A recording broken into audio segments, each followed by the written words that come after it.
할렐루야. 이제 편안하게 저를 보십시오.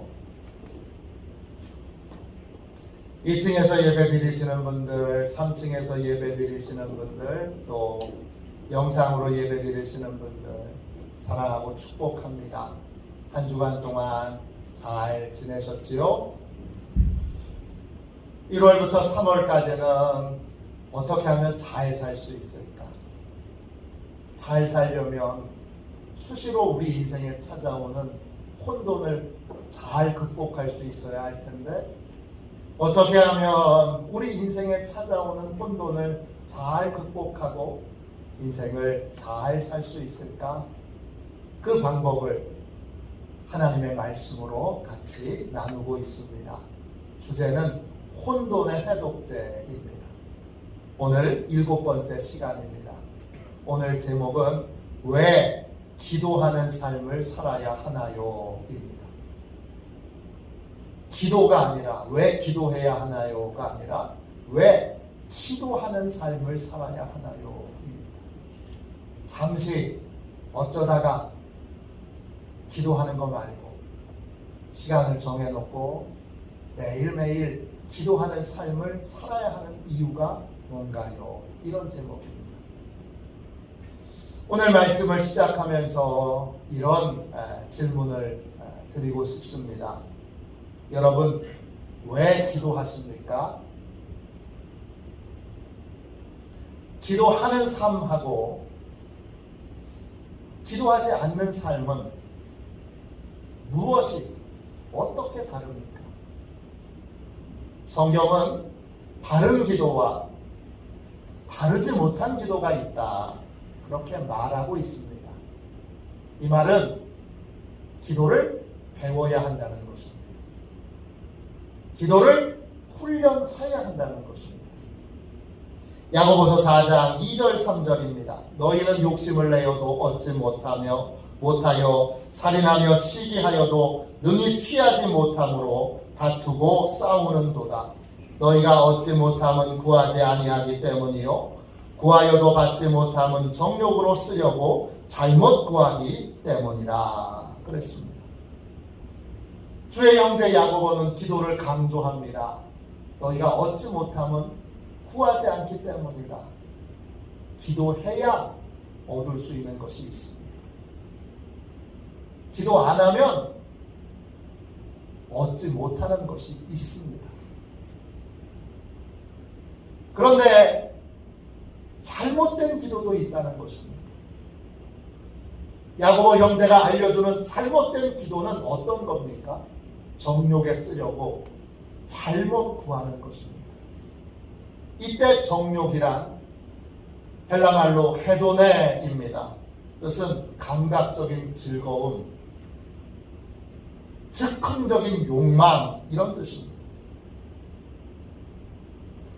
지금 당장 감각적인 즐거움을 위하여 필요한 것을 구하는 것, 이게 정욕에 쓰려고 구하는 것입니다. 구체적으로 어떤 것이 있습니까? 감각적인 즐거움을 위해서 구하는 것의 대표적인 것들은 다 소유하는 것들입니다. 갖고 싶은 물건, 자동차. 어떤 분은 시간만 되면 자동차 바꾸고 싶어 합니다. 새로운 모델이 나오면 카탈로그를 가지고 와서 이 차 좋은데, 이 차 좋은데 그러면서 차 바꾼 지 1년도 안 됐는데 또 새 차를 바꾸려고 합니다. 또 어떤 여자분은 가방, 새로운 가방, 최신 모델, 이 가방 사려고 백화점에서 이 코로나 시국에도 몇 시간씩 서서 기다립니다. 최신 유행하는 옷, 또 인기 있는 신발. 요즘은 신발을 신으려고 하지 않고 신발을 오래 묵혀두면 그게 큰 돈이 된다 그래서 신발을 아예 장식장에다가 아주 사다 놓고 몇 년씩 묵혀두는 젊은이도 있습니다. 그 신발을 어디 판다 그러면 백화점에 역시 길게 줄을 서서 기다렸다가 백화점 문이 열리면 그러면 계단으로 에스컬레이터로 뛰어 올라가서 다시 그 샵에서 또 줄을 씁니다. 아주 진귀한 풍경입니다. 이런 것을 막 갖고 싶어서 기도하는 것, 이게 정욕에 쓰려고 기도하는 것입니다. 이 정욕에 쓰려고 하는 기도는 또 어떤 것이 있습니까? 그런 거 살려면 돈이 필요하니까 돈 좀 많이 주세요. 돈 좀 많이 좀 주세요. 마음대로 살 수 있도록 돈 좀 주세요. 이걸 오해하지 마십시오. 돈을 구하지 말라는 얘기가 아닙니다. 돈만 구하는 것을 말하는 겁니다. 하나님 주님께서 일용할 양식은 분명히 구하라고 하셨습니다. 돈이 필요하면 돈을 구해야 됩니다. 근데 돈만 구하는 것이 문제입니다. 또 그 돈을 쉽게 벌 수 있는 자리, 그 돈을 쉽게 벌 수 있는 지위, 이런 것이 바로 감각적인 즐거움을 위해서 구하는 것입니다. 이걸 구하는 걸 야고보 형제는 잘못 구하는 것이라고 말합니다. 이때 잘못이라고 하는 말은 헬라말로 카코스입니다. 뜻은 잘못된 동기에서, 그릇된 생각에서, 사악한 마음에서, 가엾은 태도로 구한다는 뜻입니다. 감각적인 즐거움을 위해서 기도하는 것, 잘못된 동기로, 그 다음에 그릇된 생각으로 구하는 것입니다. 이런 기도는 뭐가 정말 중요한 기도인지 모르는, 뭘 위해서 기도해야 되는지 모르는 가엾은 사람의 기도입니다. 주의 형제 야고보는 이런 기도는 하나님이 듣지 않으신다 했습니다. 왜 안 들으실까요? 자기 욕심만 채우려고 드니까 미워서 안 들어주시나요? 아닙니다. 왜 안 들어주십니까?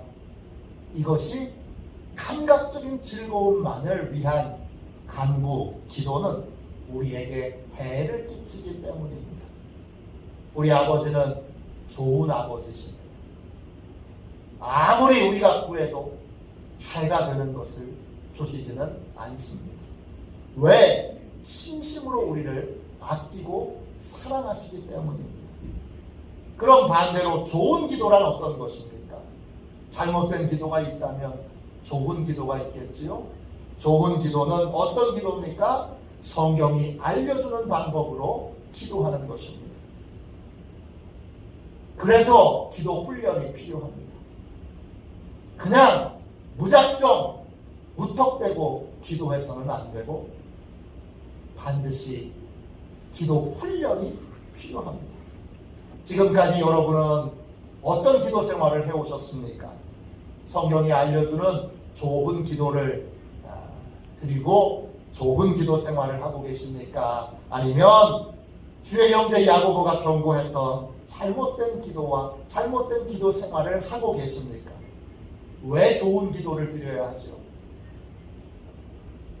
왜 잘못된 기도를 드리면 안 되죠?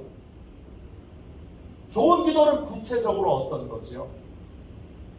좋은 기도를 드리면 왜 좋은 거죠? 잘못된 기도를 드리면 왜 좋지 않은 거죠? 이 모든 질문에 대하여 하나님의 말씀을 함께 듣도록 하겠습니다. 함께 나눌 내용이 좀 많아서 한 주에 다 할 수 없어 이번 주와 다음 주 똑같은 제목으로 함께 은혜를 나누겠습니다. 왜 좋은 기도를 드려야 합니까? 왜 기도의 훈련을 받아야 합니까? 좋은 기도는 구체적으로 어떤 것입니까? 첫 번째, 좋은 기도는 소유가 아닌 성장을 위해서 기도하는 것입니다. 잘못된 기도는 감각적인 즐거움만을 구하는 기도입니다. 그 기도의 목적은 언제나 소유에 있습니다. 더 많은 돈을 갖고 원하고, 더 많은 집을, 더 좋은 집을, 더 좋은 차를, 더 높은 지위를. 잘못된 기도의 가장 대표적인 특징은 더 많은 것을 소유하기를 구하는 것입니다. 기도의 목적이 소유에 있습니다. 거듭 말씀드리지만 이것 자체를 하지 말라는 얘기가 아닙니다. 잘못된 기도는 이것만 구하는 것입니다. 그런데 이런 기도가 왜 잘못된 기도입니까? 더 많은 걸 소유하기를 원하지만, 돈을 더 많이 갖기를 원하지만 그 돈을 잘 활용하고 잘 관리할 수 있는 지혜와 능력은 갖추지 못했습니다. 돈을 잘 관리할 수 있는 지혜와 또 능력이 없는 상태에서 많은 돈을 벌게 되고 많은 돈을 갖게 되는 건 행복일까요? 불행일까요? 여러분 어떻게 생각하세요? 로버트 그린이 쓴 책 인간 본성의 법칙에는 하워드 휴즈 주니어의 이야기가 나옵니다. 하워드 휴즈 주니어는 텍사스 주에 있는 휴스턴에서 태어났습니다. 그의 어머니가 이 휴즈를 낳으면서 죽을 뻔했습니다. 그래서 다시는 아이를 낳을 수 없기에 이 휴즈의 어머니는 휴즈에게 온갖 사랑을 다 쏟아붓습니다. 이 아들이 병이라도 걸릴까봐 노심초사하며 아들의 일거수일투족을 지켜보며 아들을 지키고 보호하는데 온 힘을 기울입니다. 휴즈의 아버지는 샤프 휴즈 툴이라고 하는 회사를 설립해서 그 회사가 잘 돼서 가족들 모두를 부자로 만듭니다. 1922년 휴즈의 어머니가 39살의 나이로 죽습니다. 2년 후에 휴즈의 아버지도 죽습니다. 19살 된 휴즈는 혼자가 됐고 아버지의 사업을 그대로 물려받아 말 그대로 19살짜리가 억만장자가 됩니다. 휴즈는 원래 착하고 공손하고 순종적이었던 아이였습니다. 그런데 부모가 돌아가시고 이제 독립하게 되자 돌변하여 완전히 다른 사람이 됩니다. 누구의 조언도 듣지 않고 누구의 도움도 받으려고 하지 않습니다. 자신에게 조언을 해주려고 하는 사람이 있으면 극도로 저항하고 극도로 분노를 표현합니다. 왜 그랬습니까? 이 휴즈는 어렸을 때 과도한 간섭과 집착을 가진 어머니 밑에서 자랐습니다. 그래서 매우 의존적인 아이로 자랐는데 그의 본심은 부모에게 의존적으로 사는 것이 지독하게 싫었습니다. 그래서 독립한 후에는 어머니의 간섭과 어머니의 집착이 트라우마가 되어서 누구의 간섭도 받지 않고 간섭하려고 들거나 조언하려고 들면 그러면 크게 분노하고 역정을 내버리는 그러한 사람이 되었습니다. 억만장자가 된 휴즈는 LA에 자리를 잡고 영화사를 차립니다. 그리고 영화 제작에 들어갑니다. 첫 번째 들어갔던 영화는 제목이 지옥의 천사들이란 영화입니다. 1차 세계대전 비행기 조종사들의 이야기를 다룬 영화입니다. 작가와 감독을 고용했는데 감독과 다툼이 생겨서 금방 해고해버립니다. 그 다음에 비행기 광인 영화감독 루터 리드를 고용하지만 역시 휴즈가 너무 지나치게 간섭하니까 얼마 못 가서 사임합니다. 결국 휴즈가 스스로 감독이 됩니다. 그런데 그때부터 예산이 치솟기 시작합니다. 이 휴즈가 극사실주의 영화를 추구했기 때문입니다. 수백 명의 직원, 스턴트맨, 조종사들 몇 달, 몇 해를 작업을 합니다. 폭발 사고도 있어서 3명이나 죽습니다. 샷 하나, 앵글 하나, 스토리보드 하나를 고치는데도 야단법석을 떱니다. 1930년 드디어 영화 지옥의 천사들 시사회가 열렸습니다. 영화는 큰 성공을 거둡니다. 영화 줄거리는 형편없었는데 비행기와 비행 액션이 남달라서 특별해서 관객들을 흥분시켰기 때문입니다. 그렇게 하워드 휴즈의 전설이 시작됩니다. 그는 개척자였고 모든 것을 혼자 해낸 강인한 개인주의자로 사람들에게 비치게 됩니다. 그러나 그의 성공은 거기까지입니다. 영화 흥행에는 성공했지만 제작비가 380만 달러나 들었습니다. 그래서 흥행에 성공했음에도 불구하고 200만 달러의 손해를 봤습니다. 그 후에도 그는 계속 실패를 반복합니다. 비행기 제작 회사인 휴즈 에어크래프트를 세웠는데 혼자서 모든 것을 독단적으로 처리하는 방식을 고집함으로 결국 망하게 됩니다. 헐리우드에서 수익률이 높았던 RKO 스튜디오를 인수하는데 역시 독단적인 의사결정 방식을 고집함으로 결국 망하게 됩니다. 하워드 휴즈의 인생을 보면 그의 말년은 더 비참합니다. 아무도 믿지 못하고 자신이 세균에 감염될까봐 두려워서 혼자 고독하게 그렇게 죽어갑니다. 하워드 휴즈의 인생을 보면 부족한 것이 축복이구나, 이걸 절실하게 느끼게 됩니다. 부족했더라면 잘 배울 수 있었는데 풍족했기 때문에 하워드 휴즈는 아무것도 배우지 못했습니다. 돈이 너무 많았던 하워드 휴즈는 일을 단계별로 배울 수 있는 기회를 잃어버렸습니다. 너무 돈이 많았던 하워드 휴즈는 다른 사람과 함께 일하는 법을 배울 기회를 얻지 못했습니다. 너무나 넉넉했던 하워드 휴즈는 실패를 반복했음에도 불구하고 내가 왜 실패했을까 자신을 돌아보며 반성할 기회를 얻지 못했습니다. 지혜와 능력을 갖추지 못한 채 얻게 되는 풍족함은 여러분 행복이 아닙니다. 그건 고통이고 불행입니다.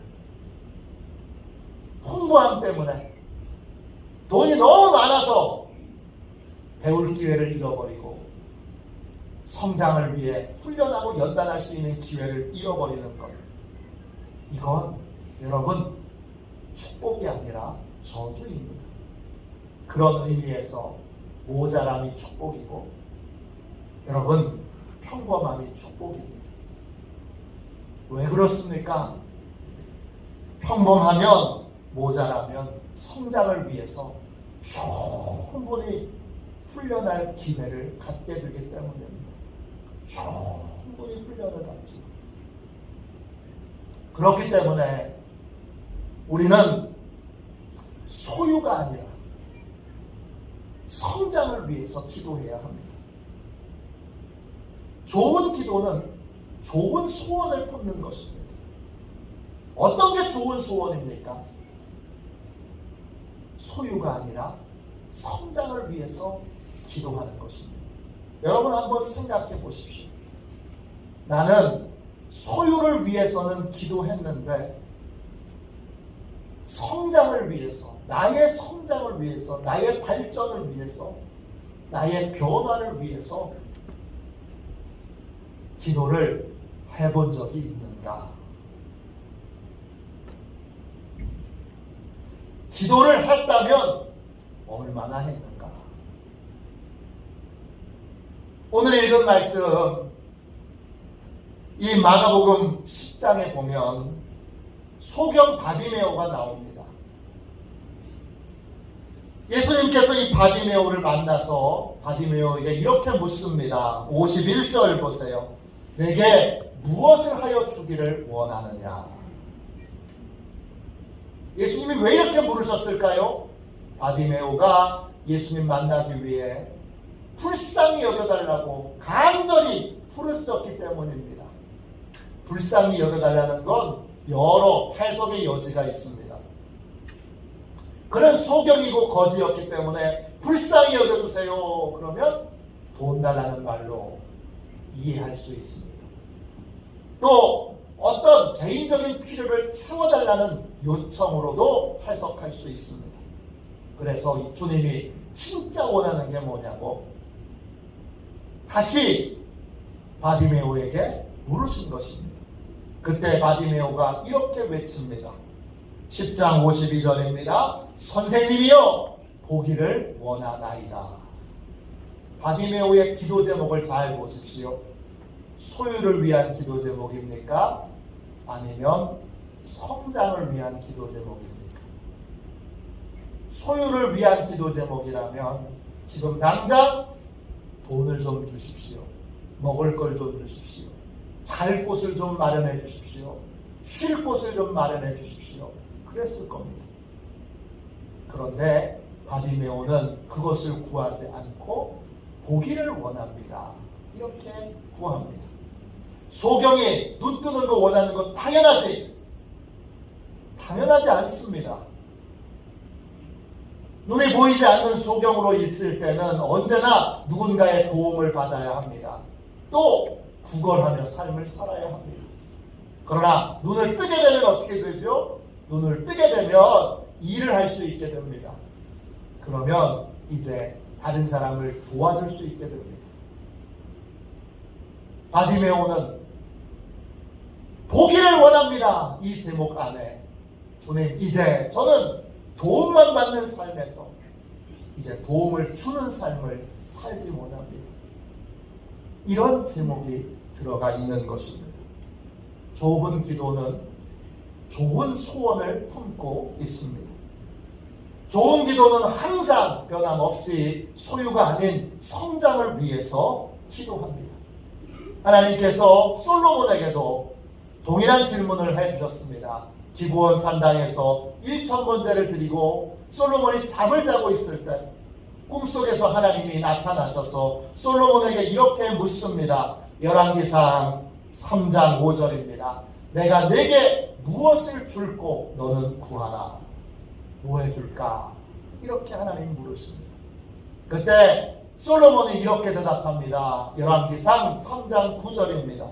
듣는 마음을 종에게 주사 듣는 마음을 종에게 주사 주의 백성을 재판하여 선악을 분별하게 하옵소서. 솔로몬의 소원은 백성들의 처지와 형편을 잘 이해하고 바르게 판단할 수 있는 사람, 어떤 일이든지 선악을 분별할 수 있는 지혜를 가진 사람이 되는 것입니다. 자, 솔로몬의 기도는 소유를 위한 기도인가요? 아니면 성장을 위한 기도인가요? 말할 필요 없이 성장을 위한 기도입니다. 왕이 됐으니까 좋은 왕, 제대로 된 왕 되려고 하나님 앞에 기도 제목을 그렇게 구한 것입니다. 놀라운 건 이것이 꿈에서 이루어진 기도 제목이었다는 겁니다. 꿈에서 이런 기도 제목을 냈다는 것, 그의 내면 깊은 곳에 이런 강렬한 소원이 원래부터 있었던 거라는 뜻입니다. 진짜 소원이라는 거죠.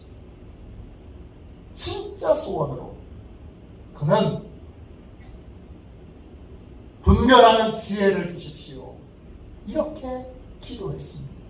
그러자 하나님이 그것을 기뻐하셨고 하나님께서 솔로몬에게 이렇게 말씀하십니다. 열왕기상 3장 13절입니다. 내가 구하지 아니한 부귀와 영광도 내게 주노니 내 평생에 왕들 중에 너와 같은 자가 없을 것이라. 솔로몬은 성장을 위한 기도 제목을 냈는데 하나님은 솔로몬이 구하지 않은 그러한 부귀도 영광도 함께 솔로몬에게 주십니다. 왜 주실까요? 이런 것은 성장하면, 성숙해지면 하나님이 자연스럽게 다 주실 것이기 때문입니다. 좋은 기도는 소유가 아닌 성장을 위해서 기도합니다. 거듭 말씀드리지만 소유에 필요한 걸 구하지 말라는 얘기가 아닙니다. 그것만 구하는 게 문제이고 성장하는 삶을 함께 구해야 합니다. 성장을 위해서 기도하는 것과 소유를 위해서 기도하는 것, 무슨 차이가 있습니까? 소유를 위해서 기도하면 기도하는 삶을 살 수가 없습니다. 꾸준한 기도가 이루어지지 않습니다. 그저 필요한 것, 그저 원하는 것, 그것만 구하고 그거 하나님이 금방 안 주시니까 기도를 멈춥니다. 기도를 안 합니다. 그러나 성장을 위해서, 성장을 목표로 하고 성장을 위해서 기도하면 기도하는 삶을 살게 됩니다. 기도의 시간을 정하여 꾸준히 하나님이 성장과 성숙을 이루어 주시도록 부르짖어 기도할 수밖에 없습니다. 기도의 삶을 살려면 반드시 성장을 위해서 기도해야 합니다. 두 번째, 왜 좋은 기도를 드려야 합니까? 좋은 기도는 구체적으로 어떻게 드리는 건가요?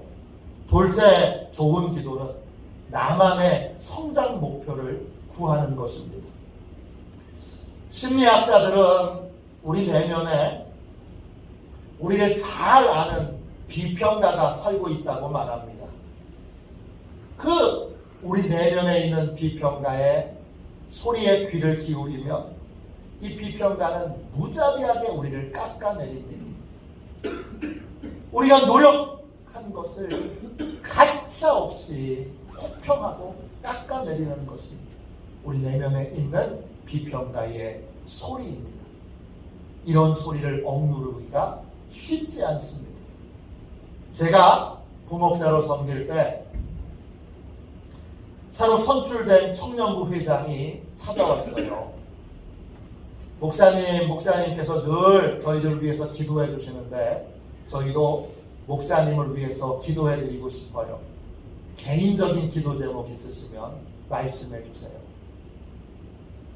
제가 곰곰이 생각한 끝에 이렇게 기도 제목을 얘기했습니다. 나는 하나님 말씀을 잘 전하는 사람이고 싶다. 그리고 잘 전해진 하나님의 말씀으로 책도 냈으면 좋겠다. 내 이름으로 예쁜 책 내는 게 내 마음의 소원 중에 하나다. 그랬습니다. 저는 기도 제목을 알려주고 잊어버렸습니다. 그런데 청년부에서 임원들이 모일 때마다 저를 위해서 기도해 주었습니다. 그러니까 여러분 놀라운 일이 생겼는데 기도 시작한 지 몇 개월 안 돼서 제가 책을 내게 됐습니다. 제가 요나서를 강해한 원고가 있었는데 출판사 한 곳에서 책을 내고 싶다. 그렇게 연락을 먼저 해왔습니다. 그런데 출판사에서 요구하기를 요나의 기도라고 하는 그러한 제목으로 원고 전체를 수정해달라는 것입니다. 그러면 책을 출판할 수 있다고 그렇게 알려줬습니다. 그래서 제가 부목사로 바쁜데 시간을 쪼개서 틈틈이 밤 시간에 6개월 동안 요나의 기도라고 하는 제목에 맞게 기도라고 하는 주제로 요나서를 다 새롭게 원고를 편집하기도 하고 다시 쓰기도 하고 고치기도 하고 그래서 수정을 했습니다. 그리고 원고를 출판사에 넘겼습니다. 그리고 이제 책이 출판되기를 기다리는데 아무리 기다려도 책이 안 나옵니다. 나중에 보니까 제가 원고를 넘긴 사이에 출판사의 편집장이 바뀌었습니다. 저는 무명의 저자인데 더더군다나 부목사인데 편집장이 보기에 무명의 저자에게 책을 첫 번째 책으로 내기에는 부담이 너무 컸습니다. 그래서 차일피일 미루다가 제 출판이 취소됐습니다. 1년을 준비해서 그 다음에 기다렸는데 책 출판이 취소된 겁니다. 책 출판이 취소됐다는 전화를 받았을 때 제 마음에 지금도 생생하게 기억이 나는 음성이 들렸습니다. 이런 음성입니다. 에휴, 네가 하는 일이 다 그렇지. 네가 하는 일이 그러면 그렇지. 이게 내면의 비평가의 소리입니다. 우리가 노력한 걸 깎아내리고 아무것도 아닌 일로 만드는 내면의 비평가가 우리 안에 있습니다. 우리는 이런 소리를 들을 때 굴하지 말아야 합니다. 내면의 비평가는 우리를 끊임없이 깎아내리고 비관적이고 절망적인 말을 쏟아냅니다. 이런 말에 굴복하면 여러분 아무것도 못하는 사람이 됩니다. 무기력하고 무능한 삶을 살게 됩니다. 저는 잠시의 시간을 갖고 다시 용기를 내서 다른 몇 군데의 출판사에 원고를 보냈고 출판할 수 있는지를 문의했습니다. 그 결과 요나의 기도라고 하는 책이 출판됐습니다. 그리고 이 책이 많이 팔려서 그래서 출판사에서 3권의 책을 더 출판했습니다. 모두 다 제가 낸 책들은 지금까지 앞으로는 이제 새로운 책을 내겠지만 올해 책을 내보려고 합니다.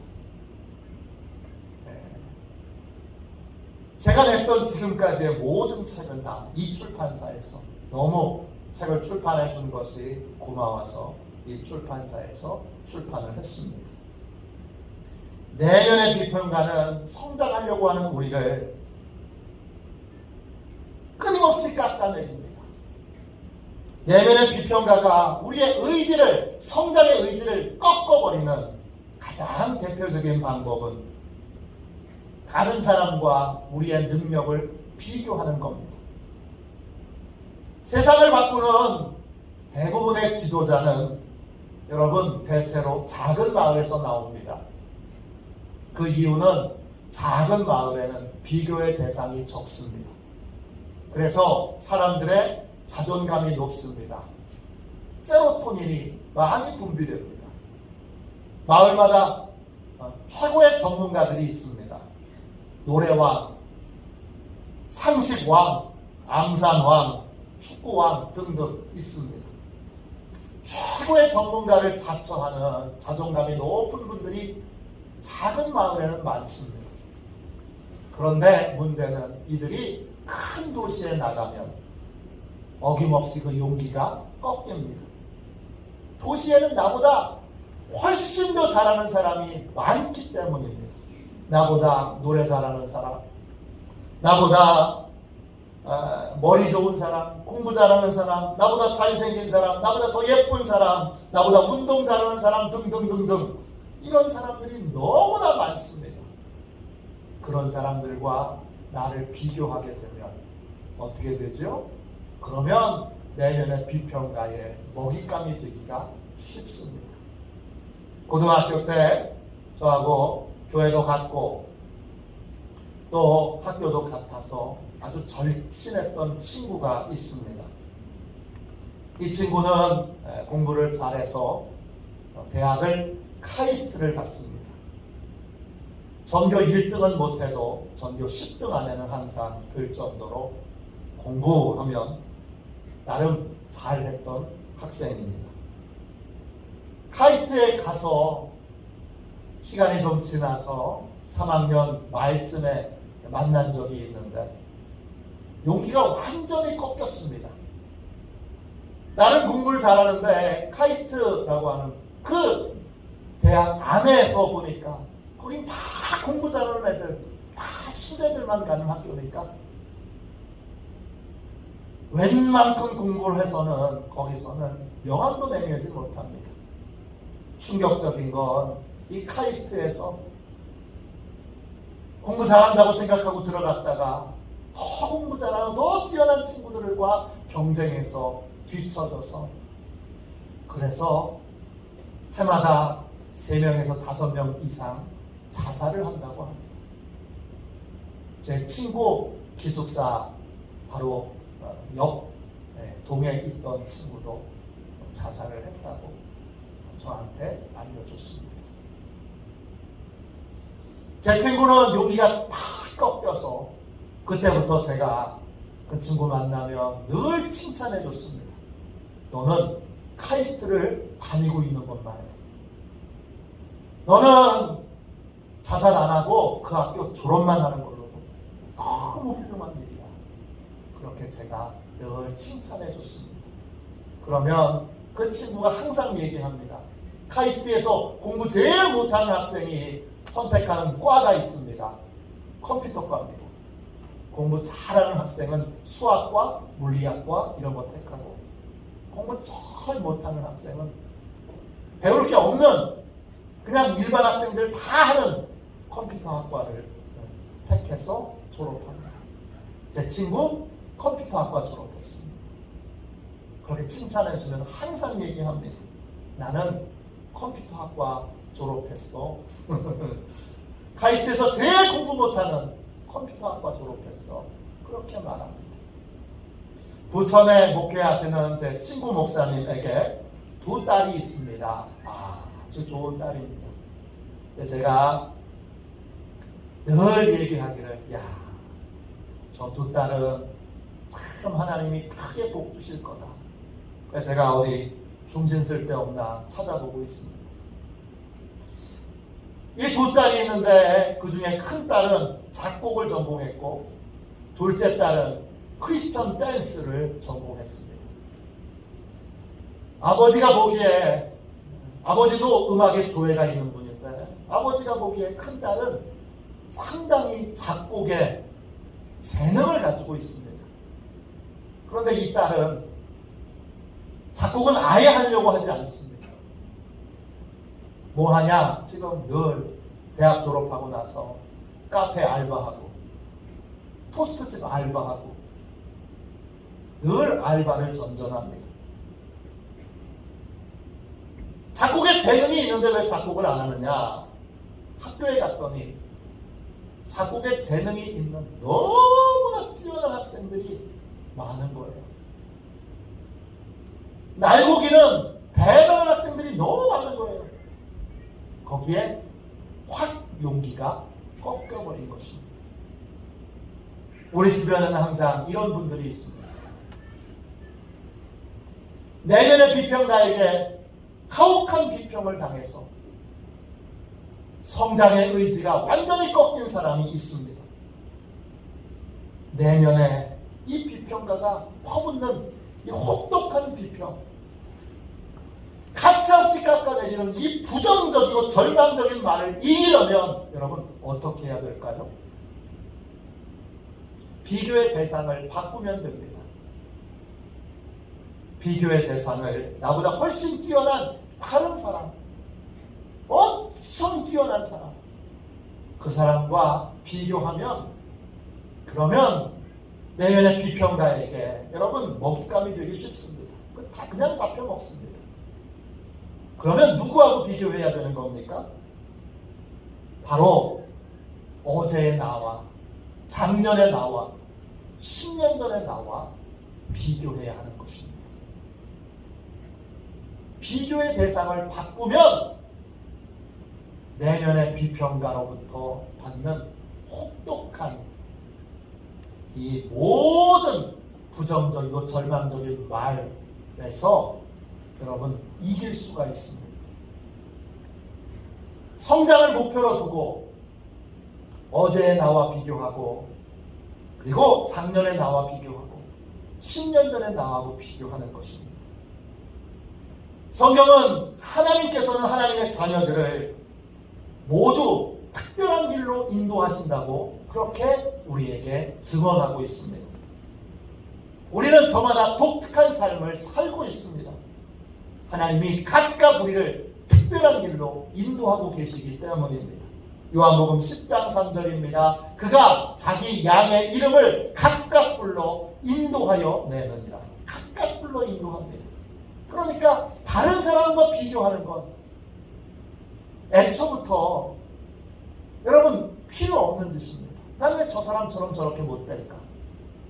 비교할 필요가 없는 겁니다.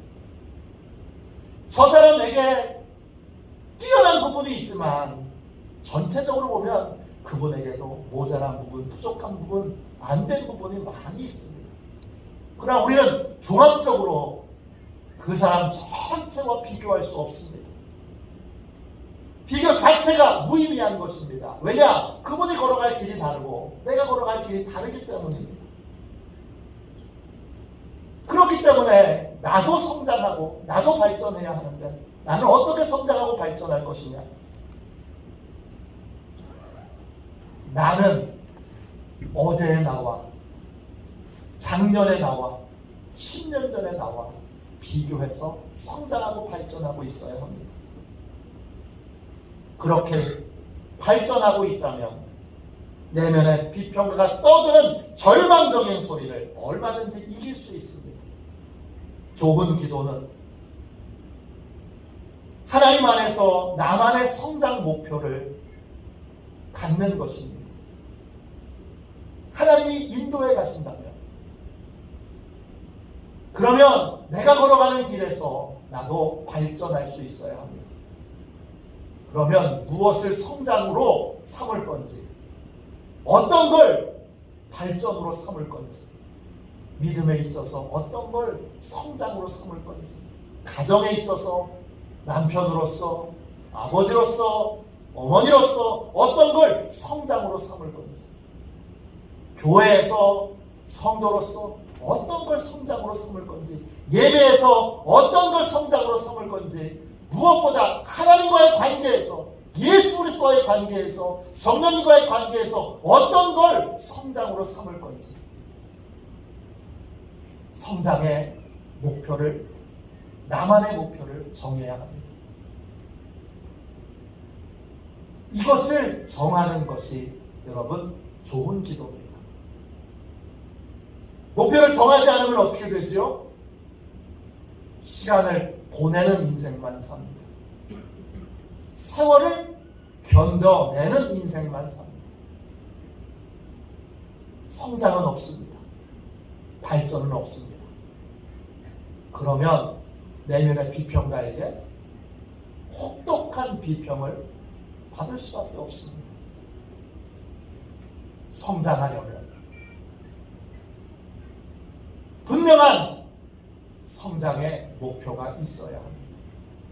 그리고 성장의 목표가 정해지면 그 다음에는 성장의 목표를 이루도록 부르짖어 기도해야 합니다. 좋은 기도는 선한 목표를 가지고 기도하는 것입니다.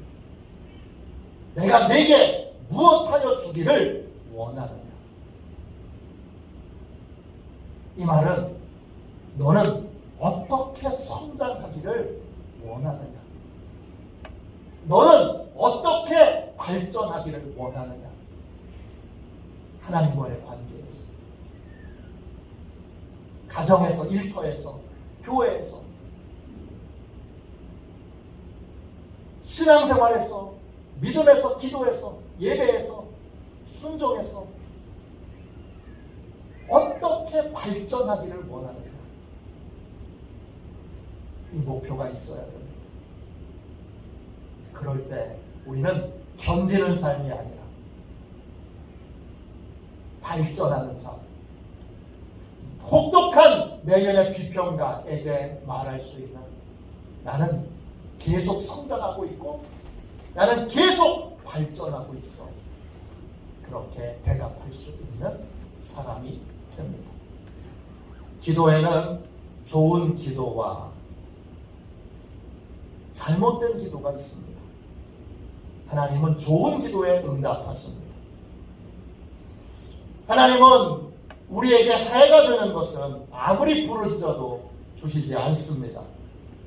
좋은 기도를 드려야 좋은 인생을 살 수 있습니다. 좋은 기도는 소유가 아닌 성장을 위해서 기도하는 것입니다. 소유를 목표로 하지 않고 성장을 목표로 할 때 우리는 좋은 기도를 드릴 수 있습니다. 목표는 분명해야 합니다. 선명해야 합니다.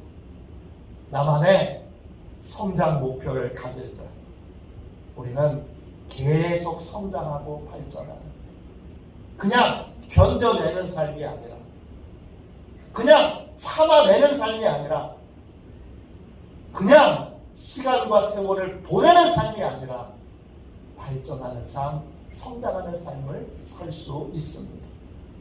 그럴 때 예비하신 하나님의 더 풍성한 은혜와 복을 누릴 수 있습니다. 저와 여러분 좁은 기도 제목을 잡고 좁은 기도를 드림으로 복되고 귀한 은혜의 삶을 사는 저와 여러분이 되시기를 주님의 이름으로 축원합니다. 우리 이 시간 함께 우리 찬양하도록 하겠습니다.